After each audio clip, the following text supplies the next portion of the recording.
One man's breakdown, every man's warning. Arthur Fleck laughs.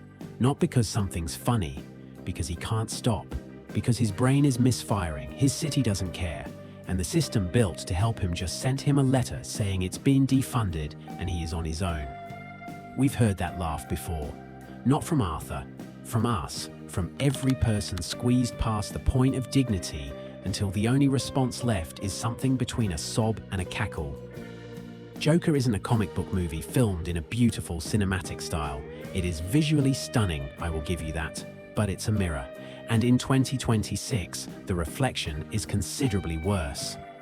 The movie is set in Gotham City in the early 1980s, though it could be last Tuesday in any Western city. Uncollected rubbish, rats, a garbage strike, rampant unemployment. The city is rotting, and the people at the bottom are rotting with it. Charming place, but not unlike what we are experiencing these days on our walk to work. London, New York, Paris, Berlin. Arthur Fleck, played with every intensity by Joaquin Phoenix, lives with his sick mother in a cramped flat. He's a clown for hire, gets beaten up by kids, gets beaten up by suits, takes 7 different medications and attends city-funded therapy and carries a card explaining the neurological condition that makes him laugh uncontrollably at the worst possible moments. His life, in other words, is going friggin' brilliantly.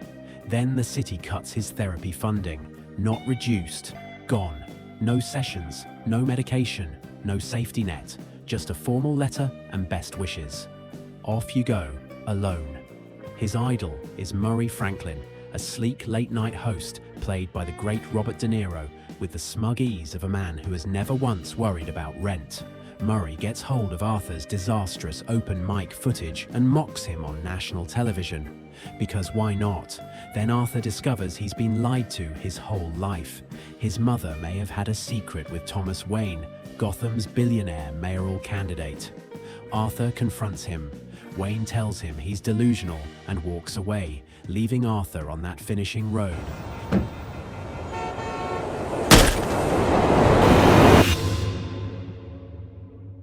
He loses his job. He kills 3 men on a subway in a controlled rage. Bankers, bullies. Did they deserve it? Instead of horror, Gotham celebrates. The clown mask becomes a symbol of class revolt.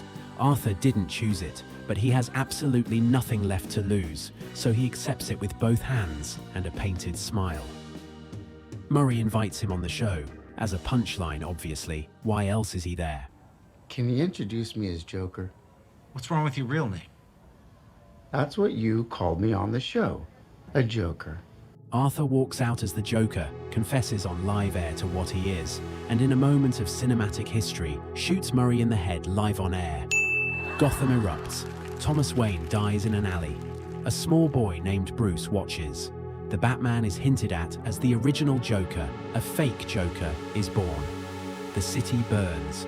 Roll credits, as the hellhole of a time set in the past could very well be our current predicament if things do not get corrected.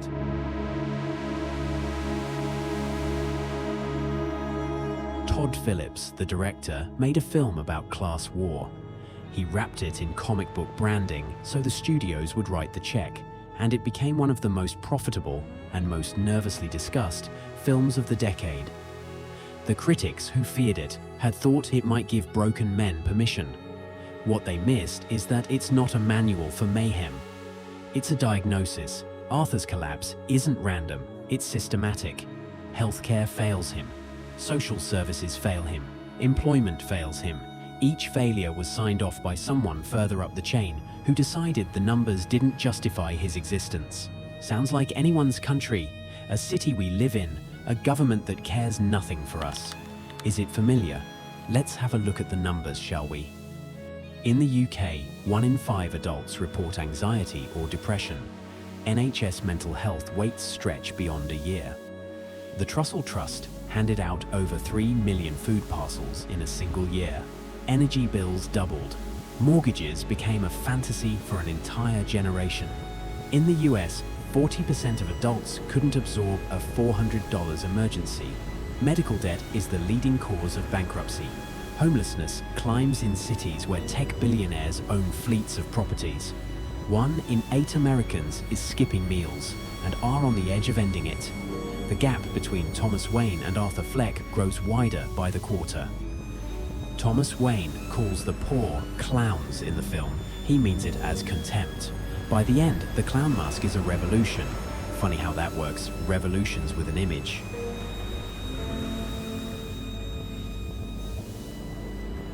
The ending of Joker is not a supervillain origin story, it's a detonation. When Arthur shoots Murray on live television, he's not just killing a man who humiliated him, he's sending a broadcast to every invisible person in Gotham. This is what happens when you push someone far enough, and Gotham doesn't recoil. It riots, because Arthur didn't create the rage, he just gave it a face, gave it an image. Phillips makes sure we understand Arthur even as we shouldn't cheer for him, because the alternative, labeling him mad, bad, and someone who needs to be moving on, is precisely what Gotham's establishment did. We know how that ended. Batman is a billionaire with gadgets who punches criminals. Joker is a failed mental health patient with nothing left, asking a very reasonable question: what did you expect? In 2026, that question has stopped being rhetorical. What criminologists call expressive violence, acts driven not by gain, but by rage, humiliation, and a need to be seen, is rising. Isolated individuals, economically hollowed out and socially invisible, are reaching a threshold. We prosecute them, medicate them, call it mental illness and file it away. We almost never ask what built the conditions that produced them. That would be inconvenient. In this modern world, will we see more Jokers? The question we'd rather not confront. History is not made by the patient, it's made by people with nothing left to protect. The French Revolution wasn't started by philosophers, it was started by bread prices. The bread got too expensive, then it disappeared, then the heads did. We're not in pre-revolutionary France. We're in a society where the social contract, work hard, follow the rules, live with dignity, is not fraying, it is breaking. And the people at the top are responding exactly as Thomas Wayne does, telling us we're delusional, that the economy is recovering, that struggle is a personal failing rather than a structural one. Reassuring stuff up to a point. Arthur Fleck wasn't born the Joker, he was manufactured. Cut by cut, humiliation by humiliation, until the man who just wanted to make people laugh was standing on a talk show desk, having just shot the host. You don't have to sympathize with him. But if you watch Joker in 2026 and can't draw a straight line between his world and ours, you're either not looking or you're Thomas Wayne. Todd Phillips called it a character study of a man who doesn't fit in. That's the diplomatic version. This is the less diplomatic version. As the world spirals, as food banks replace supermarkets, as rent devours wages, as governments lecture the desperate about resilience, how many Arthur Flecks are out there right now, in some small flat, taking their 7 medications, waiting for someone to notice they exist? And when the funding runs out, which it is, what exactly do we imagine happens next? Who will be the joke then? Is it just me? Or is it getting crazier out there?